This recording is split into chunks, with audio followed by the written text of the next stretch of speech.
ruchibedhangal. Hi friends, എല്ലാവർക്കും രുചിഭേദങ്ങളിലേക്ക് സ്വാഗതം. ഇന്നത്തെ വീഡിയോയിൽ നമ്മൾ കാണാൻ പോണത് വെറും 2 ഇൻഗ്രീഡിയൻസ് വെച്ച് ഉണ്ടാക്കാൻ പറ്റുന്ന ചോക്ലേറ്റ് സോസ് അല്ലെങ്കിൽ ചോക്ലേറ്റ് സിറപ്പ് എന്ന് പറയും. അപ്പോൾ അതിൻ്റെ റെസിപ്പിയാണ്. ഈ ചോക്ലേറ്റ് സോസ് പല വിധത്തിൽ ഉണ്ടാക്കാം. ഞാൻ ഇന്ന് കാണിക്കണത് വളരെ ഈസിയും സിമ്പിളും ആയിട്ടുള്ള മെത്തേഡിലാണ്. ഈ ചോക്ലേറ്റ് സോസ് എന്തിനൊക്കെയാണ് ഉപയോഗിക്കുക എന്ന് വെച്ച് കഴിഞ്ഞാൽ നമ്മൾ മിൽക്ക് ഷേക്സ്, അതേപോലെ ഐസ്ക്രീംസ്, പിന്നെ കേക്ക്സിൻ്റെ മുകളിൽ ഡെക്കറേറ്റ് ചെയ്യാൻ, അതേപോലെ പുഡിങ്, ഇതിനൊക്കെ യൂസ് ചെയ്യാൻ പറ്റും. അപ്പോൾ ഈ ചാനൽ ആദ്യമായിട്ട് കാണുന്നവരാണെങ്കിൽ ഒന്ന് സബ്സ്ക്രൈബ് ചെയ്യണേ. അപ്പോൾ ഞാൻ നേരത്തെ പറഞ്ഞ പോലെ തന്നെ ഇതിന് വെറും 2 ഇൻഗ്രീഡിയൻസ് മതി ഉണ്ടാക്കാനായിട്ട്. അതിനായിട്ട് കൊക്കോ പൗഡർ വേണം, പിന്നെ പഞ്ചസാര. അപ്പോൾ ആദ്യം എന്താ ചെയ്യേണ്ടതെന്ന് വെച്ചാൽ, നമ്മൾ ഏത് പാത്രത്തിലാണ് ഉണ്ടാക്കാൻ പോണേ അതിലേക്ക് കൊക്കോ പൗഡറും പഞ്ചസാരയും കൂടി ഇട്ടിട്ട് നന്നായിട്ടൊന്ന് മിക്സ് ചെയ്യുക.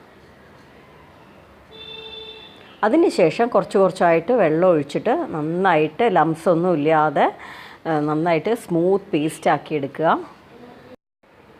ഞാൻ അൺസ്വീറ്റൻ കൊക്കോ പൗഡറാണ് ഉപയോഗിക്കുന്നത്. അതുകൊണ്ട് ഞാൻ പഞ്ചസാര ഈക്വൽ ക്വാണ്ടിറ്റിയിലെടുത്തു. ഇപ്പോൾ നിങ്ങൾ സ്വീറ്റുള്ള കൊക്കോ പൗഡർ ആണെങ്കിൽ കുറച്ച് പഞ്ചസാര കുറയ്ക്കാം. ഇനി നമുക്കിത് സ്റ്റൗ ടോപ്പിൽ വെച്ചിട്ട് ലോ ഫ്ലെയിമിലിട്ടിട്ട് നന്നായിട്ടൊന്ന് ഇളക്കി കൊടുത്തുകൊണ്ടേയിരിക്കണം. ഒരു 4-5 മിനിറ്റ് ലോ ഫ്ലെയിമിലിട്ട് ഇളക്കിയാൽ മതി. ഇത് കാരണം ഇത് തിക്കാവില്ല, ലൂസായിട്ട് തന്നെ ഉണ്ടാവും.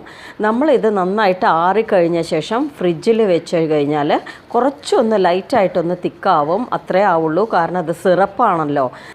അപ്പോൾ അത് അത്രയേ ഉള്ളൂ. എത്ര പെട്ടെന്ന് നമ്മൾ ഉണ്ടാക്കി കഴിഞ്ഞു അല്ലേ.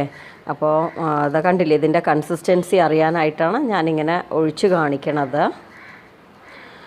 കാരണം നമുക്ക് പെട്ടെന്ന് മിൽക്ക് ഷേക്കോ, അതേപോലെ എനിക്കിപ്പോൾ ഒരു കേക്കിന് ആവശ്യമായിട്ടാണ് വന്നത്. അതുകൊണ്ട് ഞാൻ പെട്ടെന്ന് ഉണ്ടാക്കിയാണ്. വെറും പ്ലെയിൻ ആയിട്ട് ഇടണ്ടല്ലോ വിചാരിച്ചിട്ട് പെട്ടെന്നൊരു സിറപ്പ് ഉണ്ടാക്കിയിട്ട് വേഗം അതിന് മുകളിലായിട്ട് നമുക്കിങ്ങനെ ഡെക്കറേറ്റ് ചെയ്യാം.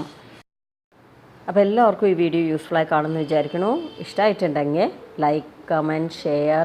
പിന്നെ ആദ്യമായിട്ട് കാണുന്നവരാണെങ്കിൽ ഒന്ന് സബ്സ്ക്രൈബ് ചെയ്ത് ബെല്ലൈക്കണും ക്ലിക്ക് ചെയ്ത് ഒന്ന് ഓൾ കൊടുത്തു കഴിഞ്ഞാൽ ഞാനെടുത്ത എല്ലാ വീഡിയോസും നിങ്ങൾക്ക് ഉടനെ തന്നെ കിട്ടും. Thank you all.